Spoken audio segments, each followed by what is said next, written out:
এক আলেম আরেক আলেমের বিরুদ্ধে বলে স্টেজে বসে, আছে না নাই?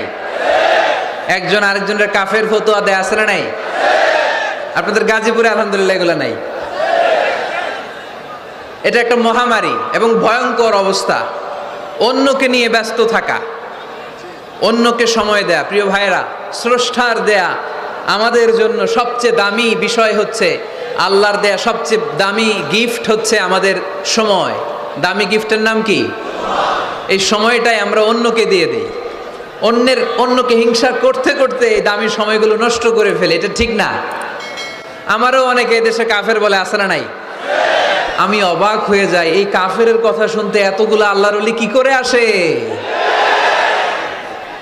আমার বুঝে আসে না, এই কাফেরের কথা শোনার জন্য এরকম ধাক্কাধাক্কি হয় কেন? আল্লাহ তুমি হেদায়েত দান করো।